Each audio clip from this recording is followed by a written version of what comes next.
¿sí? Lo que vamos a ver ahora a continuación. ¿Os acordáis que para Daniel vimos allí, ¿no? Vimos el contexto histórico, vimos entonces qué sucedía con Joacín, con el rey, había hecho lo malo delante de Dios, Nabucodonosor y Babilonia, Daniel y sus amigos y la ideología que se quiso introducir.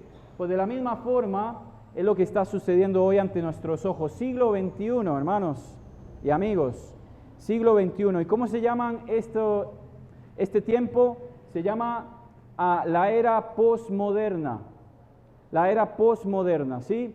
¿Y qué tiene que ver con esto? Que la era premoderna, que data allí más o menos del siglo V hasta el tiempo de la Ilustración, antes de la Ilustración en Europa, 1400 más o menos, esa fue la época premoderna.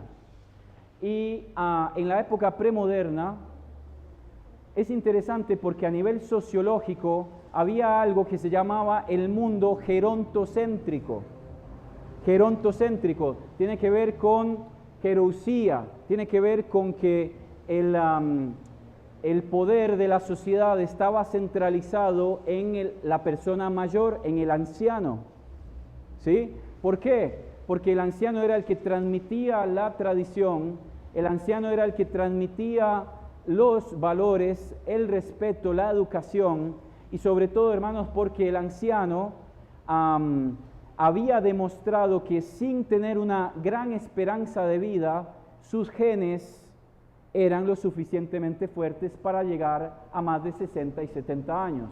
Estamos hablando del siglo V, siglo VI, ¿sí? Hasta el siglo, por ahí, XV, tal vez más, XVI, ¿sí? Entonces el poder estaba centralizado y se conocía como una sociedad gerontocéntrica. Interesante porque Israel no es la excepción. En Israel juzgaban 61 rabinos en todo el territorio y tenían que ser mayores de 50 años, ¿sí? Así que esto es algo particular de la historia.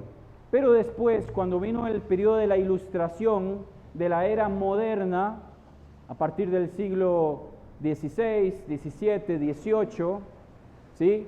Cuando fueron los ilustrados los que empezaron supuestamente a filosofar, entonces se dio la idea, como se mencionaba allí entre ustedes, de que el anciano, la persona mayor, tenía que jubilarse, tenía que hacerse a un costado, porque vendrían allí los Bell, los Einstein, los Newton, vendrían allí los Henry Ford, vendrían allí los Thomas Edison, ¿sí? Vendrían allí los Rockefeller, entre otros, que levantarían la era del progreso, la era del progreso. Y esta era una sociedad que estaba basada era una sociedad adultocéntrica. Ya no era una sociedad gerontocéntrica, donde el poder estaba centralizado en el anciano, en la figura mayor, sino que era una sociedad que estaba centrada en la figura del adulto, del progreso, ¿sí? De la invención, de la ilustración. Pero ¿qué sucede en nuestros días? Ya no es una sociedad gerontocéntrica, ya no es una sociedad adultocéntrica, es una sociedad adolescéntrica. No estoy hablando de los adolescentes, no. Estamos hablando de nuestra era, de nuestros tiempos. ¿Por qué? Porque se está discutiendo a nivel social y a nivel político, a nivel económico inclusive, aspectos y conceptos de carácter adolescente. Por ejemplo, ¿qué tenemos entre las piernas? Estas cosas se debaten en los congresos, en la ONU, ¿sí? ¿Es así? Esto es un tema adolescente, porque se adolece de identidad, de madurez, pero esto es lo que se está debatiendo hoy en nuestros días, ¿sí? Se está debatiendo temas como ¿quién soy yo? Estos son cuestiones adolescentes. Cuando eres adolescente, estás allí buscando tu identidad, tomándola de tus padres, tomándola de referentes, ya sean positivos o negativos. Se está formando el carácter. Nuestra sociedad está experimentando una realidad adolescéntrica, siglo XXI. Y en medio de esa sociedad adolescéntrica, hermanos, así como era Joacim en los días de Daniel, rey de Judá, Israel que estaba dividido y que por eso había sido cautivo, así la iglesia también, como la iglesia de la Odisea en Apocalipsis capítulo 3, dice la Biblia que no es ni fría ni caliente. ¿Sabéis por qué dice Juan, el apóstol Juan, esto? Porque la iglesia de la Odisea, en el lugar de la Odisea, tenían grandes recursos. Y uno de esos recursos eran los acueductos. ¿Sí? Aquellos acueductos en España, hay un lugar famoso que se llama Segovia. Y son acueductos impresionantes. Y cuando vas a Roma o cuando vas a la Toscana, Florencia en Italia, vas a ver esas estructuras mileniales de acueductos. Pues la Odisea no era la excepción. Esto es actual Turquía, Asia Menor. Pues Juan le dice a la iglesia de la Odisea que podéis tener todos los acueductos que quieras, podéis tener toda la infraestructura, toda la tecnología, podéis tener todos estos medios, ¿sí? Pero su agua es tibia, es vomitiva. Así que, hermanos, en medio de una sociedad adolescéntrica, la iglesia está cayendo en un cautiverio ideológico. ¿Por qué? Porque nuestra agua es tibia. Pero lo más interesante no es cómo corre el agua, sino de dónde viene el agua. ¿Cuál es la fuente? ¿Sí? Y como hemos mencionado y se ha mencionado allá aquí entre vosotros, las nuevas generaciones están perdiendo total sentido de Dios, de una deidad. Nuestra iglesia, hermanos, se convierte en un acto religioso. Señalamos y criticamos a otras denominaciones, pero muchas veces nosotros hacemos lo mismo, ¿sí?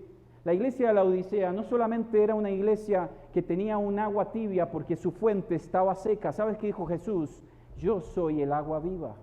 El que tiene sed, venga y beba. Y te pregunto una cosa, ¿dónde estás saciando tu sed? Tu sed, de alguna manera, tratas de saciarla. Por eso hay movimientos, ideologías, música, modas, capitalismo, ¿sí? Consumismo, como se ha dicho. Por algún lado nosotros tratamos de llenar esa necesidad. En italiano se dice, si non esce per la porta, esce per la finestra. Si no sale por la puerta, saldrá por la ventana, pero por algún lugar tiene que salir. ¿Sí? Así que Pablo le dice a la iglesia de la Odisea, no sois ni fríos ni calientes, sois unos tibios. No solo le dice que son tibios, sino le dice que están desnudos, que son unos desventurados, que son unos miserables, que son unos ciegos. La iglesia en la Odisea, ellos eran grandes productores de colirio y tenían unos grandes, en gran cantidad ganado, ¿sí? Ovejas. Y sus vestidos eran de lino fino, eran conocidos por esto. Sin embargo, Juan, ¿sí? Toma la misma figura y le dice, a mí no me interesa los medios y los recursos que podáis tener, vosotros estáis desnudos y sois ciegos. ¿Sí? Y acá surge una pregunta y tenemos que preguntar, ¿la iglesia no será que de vez en cuando se disfraza de algo? ¿No será que cuando escuchamos de LGTBIQA+, quiere escapar de esto? ¿No será que a veces nos está cómodo el hecho de seguir siendo ignorantes y pasar de esto por alto? ¿Sí? Nosotros parecemos la Pascua, pasa de lejos. ¿Sí? Pasa de lejos, el creyente pasa de lejos de todos estos temas, pero ¿sabes qué es lo que pasa? Que cuando llegue a tu sobrino, a tu hijo, a tu nieto, entonces allí, en lugar de estar preparados, nos golpea directamente. La iglesia en la Odisea no solamente fue una iglesia que teniendo recursos su agua era tibia, pues su fuente estaba seca, no solamente estaban desnudos, siendo grandes productores de lino, no solamente eran ciegos, ¿sí? Estaban ciegos, una ceguera espiritual, exactamente lo que está sucediendo hoy con una iglesia insensible, sino que irónicamente el Señor toca la puerta de la iglesia porque ellos estaban reunidos dentro y el Señor afuera. Y dice, he aquí yo estoy a la puerta y llamo, y si alguno oye mi voz. Así que si estás esta tarde acá Y el Señor te está desafiando y te está llamando a prepararte, ¿sí? A capacitarte, a informarte para poder defender, ¿sí? Y levantar en alto la espada.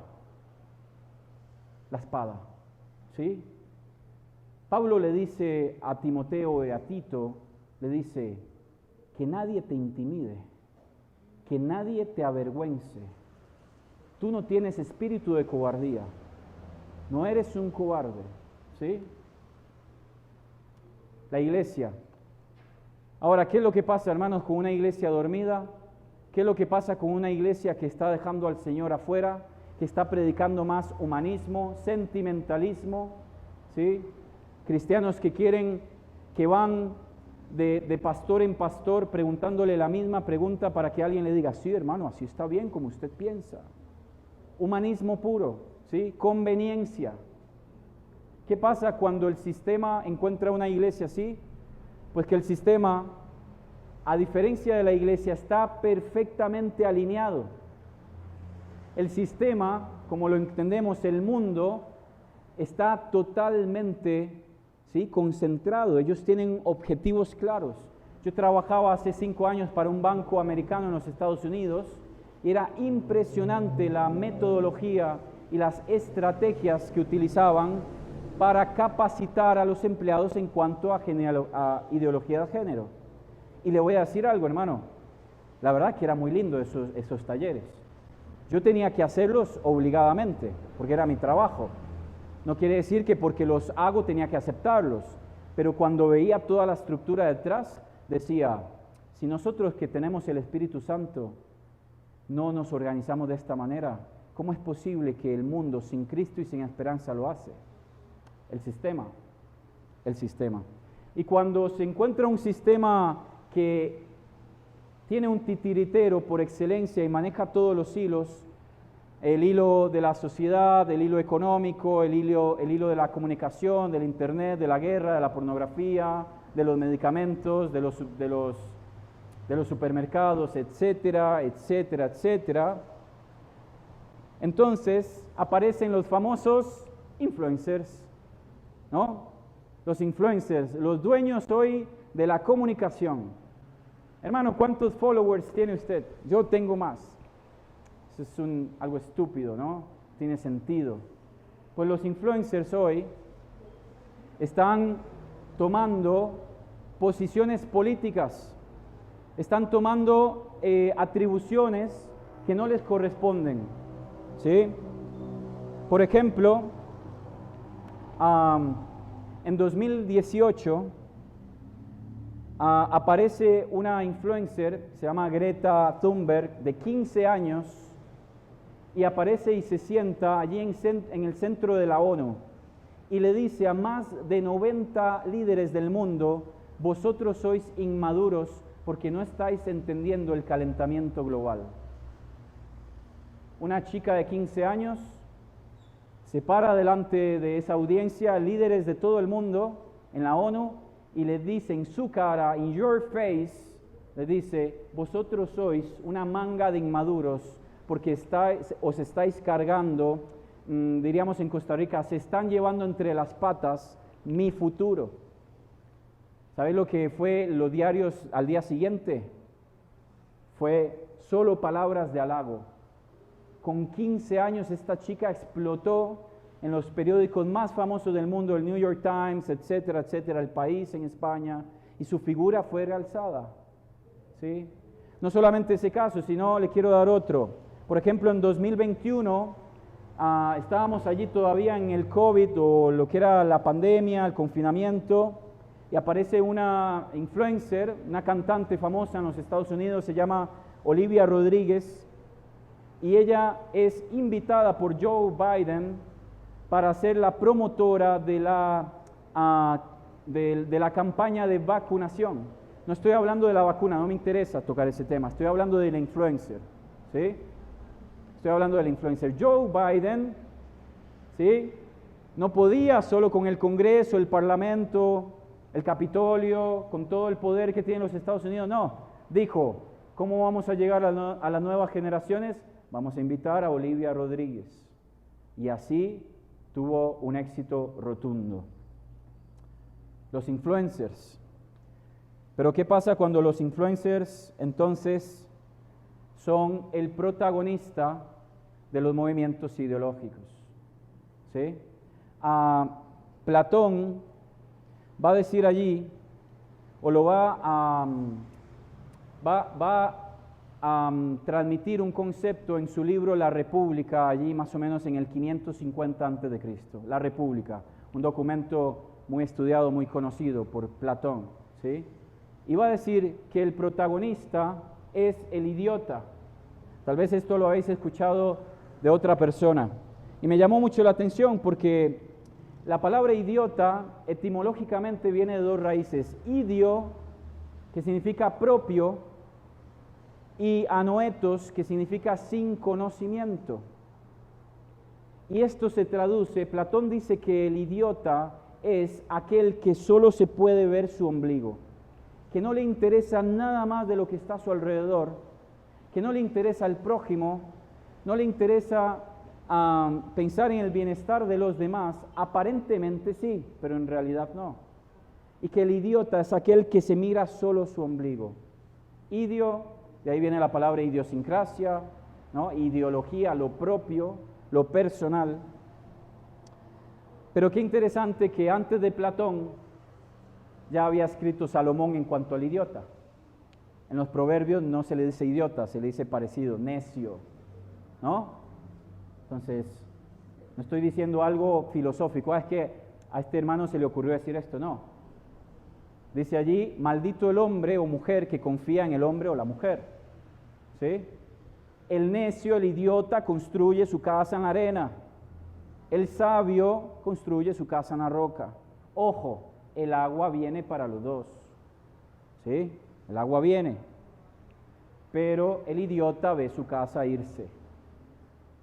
El sabio permanece en la roca, ¿sí? Así que el idiota es el protagonista del movimiento ideológico conocido como LGTBIQ, me faltó la A+. Esto significa, lo tengo acá escrito, dice lesbianas, L, gays, G, transgénero, T, bisexual, B, intersexual, I, movimiento queer, que es la Q, que el movimiento queer significa cómo te sientas, depende de tus sentimientos. Y se le ha agregado últimamente la letra A, que son los asexuales. Y después sigue más, porque todo ese abanico de colores se difumina, se extiende y se alarga como si fuese un acordeón. Si vas a Facebook o a Instagram, cuando los chicos abren su perfil, hoy tienen más de 50 géneros para escoger, ¿sí? Y tal vez las generaciones mayores dirán, bueno, a mí eso no me interesa, pero al chico que tiene 10 años sí. ¿Sí? LGTBIQA+. ¿Sí? Para finalizar este tiempo, hermanos, ¿qué es lo que pasa? Que ya vimos las características de este siglo, ya vimos cuál es la realidad de la iglesia en muchas ocasiones, cuál es el sistema en el que estamos, quiénes son los protagonistas, los influencers, y cómo se materializan o se presentan los influencers a través de esta ideología. Entonces aparece el adoctrinamiento, ¿sí? Yo recuerdo cuando era niño que en mi casa, tal vez Raúl es testigo, en mi casa y en otras partes se decía, nosotros predicamos la sana doctrina, la sana doctrina, la sana doctrina, la sana doctrina. Yo, la sana doctrina, hermano, la sana doctrina, la sana doctrina. Y yo, hasta que no estuve con este hermano acá en su casa, yo no sabía lo que era doctrina. Era un verso, era una forma de hablar. Yo no sabía lo que era doctrina, ¿sí? Pero se escuchaba siempre la sana doctrina, la sana doctrina. Qué casualidad que muchas veces chicos, tal vez los más jóvenes, muchachos, necesitamos conocer doctrinas bíblicas, principios bíblicos, ¿sí? Establecer nuestra casa en la roca. El techo puede ser precioso, puedes tener paneles solares en tu vida, puedes tener paredes inteligentes, pero si el fundamento no es la roca, ¿sí? Si no tienes doctrinas en tu vida, de nada te sirve. ¿Ok? El adoctrinamiento ideológico, entonces, en general se conoce como el progresismo pluralista. El progresismo pluralista, ¿sí? Progresismo, ¿por qué? Porque se dice que son ideas orientadas al avance y al futuro de la sociedad. ¿Sí? Suena muy lindo, precioso. El avance y el futuro, vamos hacia adelante, ¿no? En realidad no es así. Pluralista, ¿por qué? Porque tiene este sentido de incluir todo, ¿no? Resulta que todos los caminos conllevan a Roma, te llevan a Roma, ¿sí? Todas las religiones te llevan a Dios. No. Jesús dijo, yo soy el camino. Yo soy la verdad y yo soy la vida. Y no hay ninguna pluralidad fuera de Elohim, que es el Padre, el Hijo y el Espíritu. Una unidad compuesta, Ejad en hebreo, un solo Dios. Progresismo pluralista, no existe nada plural fuera de la Trinidad de Dios. ¿Sí? No existe otro modelo de familia, no existe otro modelo de matrimonio, no existe otra estructura social que no sea el fundamento que haya establecido Dios. Progresismo pluralista. Mira lo que dice esta doctrina política. Dice que es orientada al desarrollo de un estado de bienestar. ¿Te acuerdas? Un estado de bienestar. Pero ¿qué dijimos? ¿Quién es el protagonista del adoctrinamiento? El idiota. ¿Y qué busca el idiota? Lo suyo, lo propio, lo personal. Entonces eso es mentira. En Argentina le dicen eso es un chamullo. No busca el bienestar. Mira, dice derechos civiles. Supuestamente busca la participación ciudadana. Claro, cuando viene el 8M, el 8 de mayo, ¿sabes cómo quedan las casas de gobierno? Totalmente pintadas, destrozadas. No sé acá en Costa Rica, pero allá en Europa es así. Y en Buenos Aires también. Vaya, participación ciudadana. Perfecto, genial. Un aplauso, ¿no? Busca también la distribución de la riqueza. Esto tiene tintes socialistas. Y después vienen estos dos conceptos que me llaman la atención, que es la equidad y la igualdad. ¿Sí? Entonces, es interesante porque nosotros podemos decir, hermanos, que el Señor creó al hombre y a la mujer a su imagen y semejanza. ¿Sí? Y que el hombre y la mujer tienen el mismo valor. Podemos utilizar la palabra equidad. Yo no tengo más o menos valor que mi esposa, ni ella que yo. Delante de Dios somos hijos de Dios, comprados por precio, lavados en la sangre del Cordero. Él nos redimió, agorazo, exagorazo y lutroa. El Señor bajó al mercado, me buscó en el mercado, me sacó, pagó por precio y me hace libre. Lo mismo con ella y lo mismo con usted, hermano y hermana. ¿Sí? Tenemos el mismo valor, equidad. Pero no somos iguales. El hombre y la mujer no somos iguales. No físicamente, no emocionalmente, no emotivamente, no psicológicamente, no sexualmente. No somos iguales. Entonces, una cosa es la equidad y otra cosa es la igualdad. Y adivinen qué. El progresismo pluralista está pregonando y está predicando la igualdad, y entonces confunde las cosas, ¿no?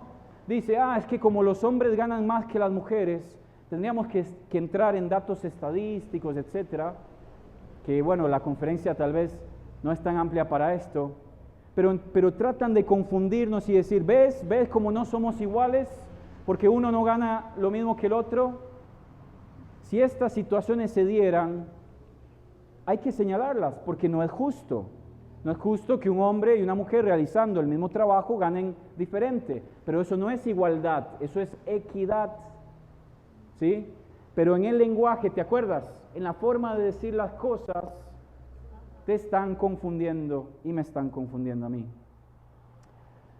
Equidad e igualdad. El progresismo pluralista confluye entre algunas doctrinas y obviamente tiene aliados políticos como lo son la socialdemócrata, socioliberalismo. Otra vez, no estoy hablando de política, estoy hablando de esencias, de filosofías y de pensamientos dentro de estas líneas políticas.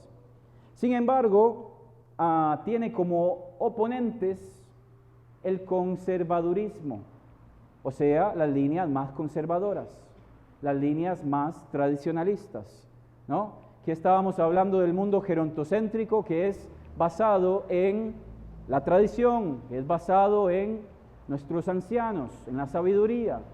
Lo vemos también en la Escritura. El Señor Jesús no empezó su ministerio cuando era un niño, ya daba dotes, ¿sí?, de lo que Él siempre ha sido, pero Él respetó los tiempos y Él empezó su ministerio a la edad de 30 años, cuando ya no era más considerado un niño, sino un hombre joven. El progresismo pluralista, y para terminar este tiempo, y en combinación con lo que vimos de Daniel, mira, tiene allí el lenguaje inclusivo, ¿no? Lo mencionamos al principio y resulta que si tú no hablas de forma inclusiva, tú estás generando discriminación, ¿sí? Entonces, si tú no me tratas a mí como yo me siento, me percibo que soy, tú me estás discriminando y tú eres el culpable. Lenguaje inclusivo, ellos, ellas, ¿no? Juntes, estemes, tedes, todes, juntes, ¿no? Qué absurdo. Pero resulta que, como hemos mencionado anteriormente, esto está afectando la mente de los más jóvenes, ¿sí? El veganismo, ¿no? Entonces, ¿está mal matar un cerdo para comer, para alimentarse? El Señor decía allí en Génesis, esto no era para Israel, se lo dijo a la primera pareja creada, le dijo, de todo árbol, ¿no?, de toda planta, de todo animal que se arrastra sobre la tierra, podéis comer.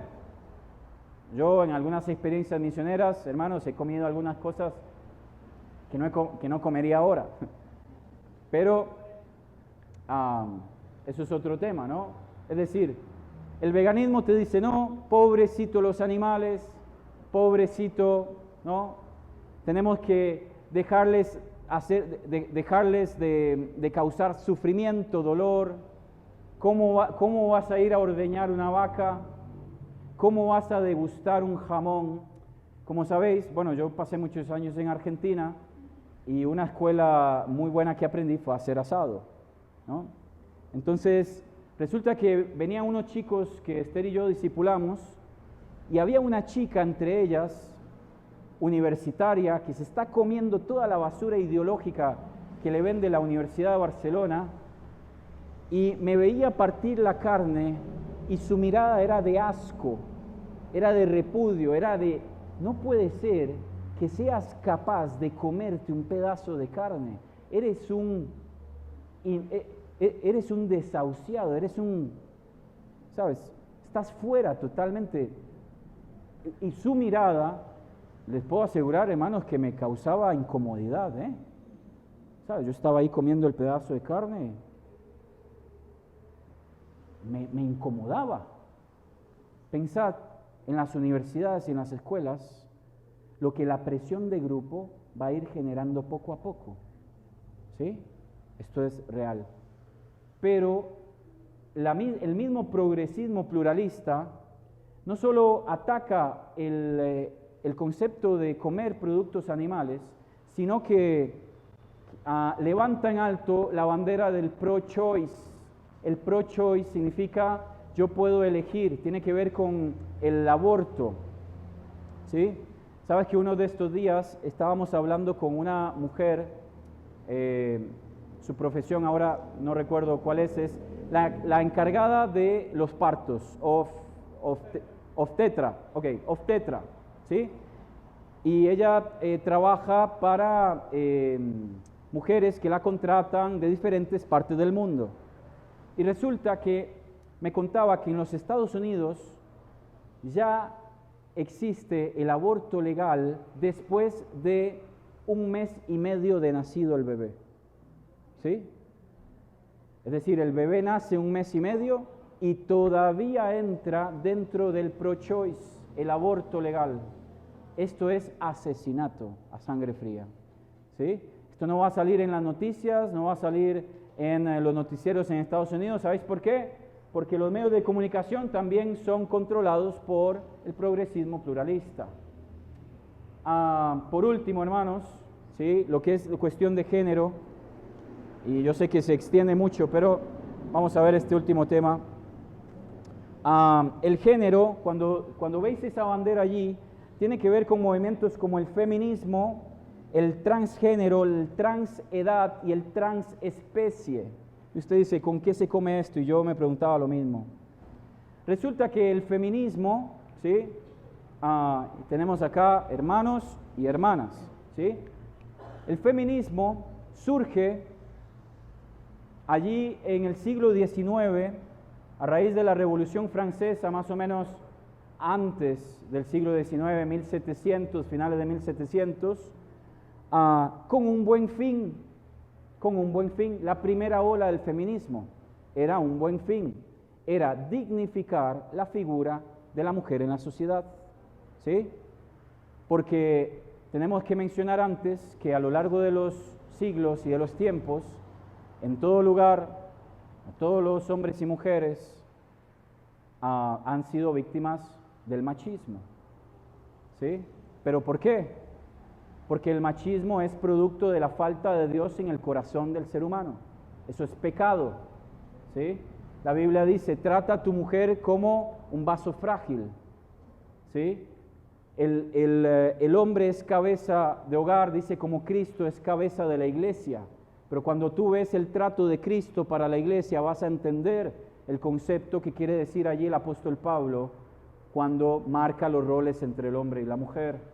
No es un tema, como hemos dicho, de superioridad, ni mucho menos. Tiene que ver con el diseño por el cual Dios nos ha creado para que glorifiquemos su nombre. Así que el feminismo surge como un movimiento que trata de dignificar a la mujer, pues está siendo oprimida por el machismo. Por supuesto que sí, el feminismo, la primera ola, busca el voto político, busca que las mujeres puedan abrir cuentas bancarias, que puedan ocupar cargos, que puedan tener propiedades, que puedan asistir a reuniones políticas. Hasta ahí muy bien. Viene la segunda ola del feminismo hasta la Segunda Guerra Mundial, y en esta segunda ola ya no era en la Revolución Francesa en Europa, sino era en los Estados Unidos. Y la segunda ola se declaró o se denominó como la Declaración de los Sentimientos. Ya empezamos mal.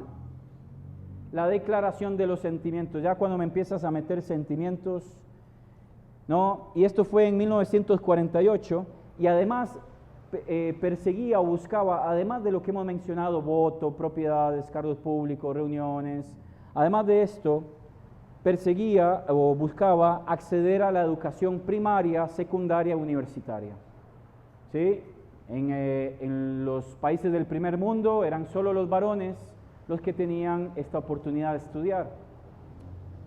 Pero en 1960 y la década próxima de los 70s, va a aparecer la tercera ola del feminismo que busca reivindicar los derechos sexuales y reproductores, y surge lo que se llama el feminismo radical, ¿sí?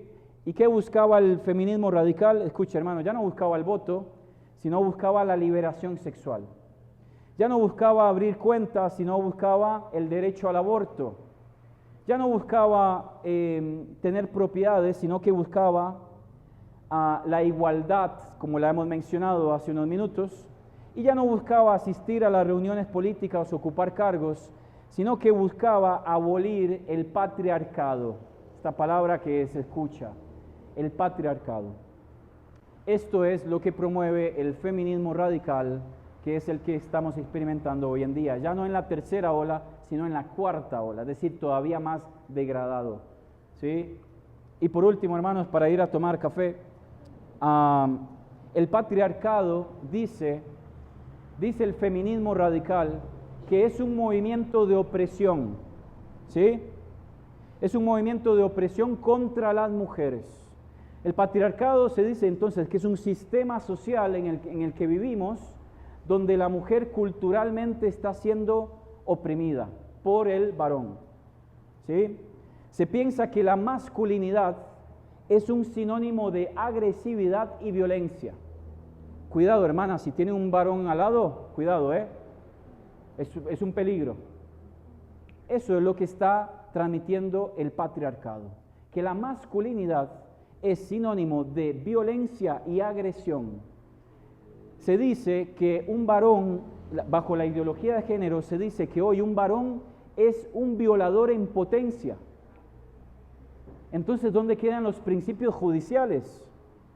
¿Dónde quedan lo que determina legalmente cuando yo soy juzgado de forma plena? No, resulta que ya yo soy culpable y debo demostrar lo contrario. Ya no soy inocente. No, ahora soy culpable y debo demostrar lo contrario. Eso está predicando el patriarcado, ¿sí? Entonces, como el varón es un violador en potencia, es un agresor, es un canal de violencia, ¿sabes qué tenemos que hacer con los hombres? ¿O sabes qué tenemos que hacer con la masculinidad? Deconstruirla. Entonces empiezan los famosos cursos de la nueva masculinidad. Y vas a ver ahí los chicos, ¿no? Cómo empiezan a tomar estos nuevos gestos, empiezan a pintar las uñas, ¿sí? Porque empieza la nueva masculinidad. ¿Te acuerdas de la generación alfa? ¿Qué dijimos? El reset, el nuevo comienzo, ¿sí? Barcelona hoy está siendo uno de los promotores de la nueva masculinidad. Ojo, mira el lenguaje. Vamos a destruir a los machos. No. Vamos a deconstruir la masculinidad. Qué lindo que suena, ¿no? Qué lindo que suena. Hermanos, estamos allí viendo la prisión de Babilonia. Estamos en una cárcel ideológica. Hemos visto el cautiverio ideológico, hemos visto el exilio en el cual estuvo expuesto a Daniel,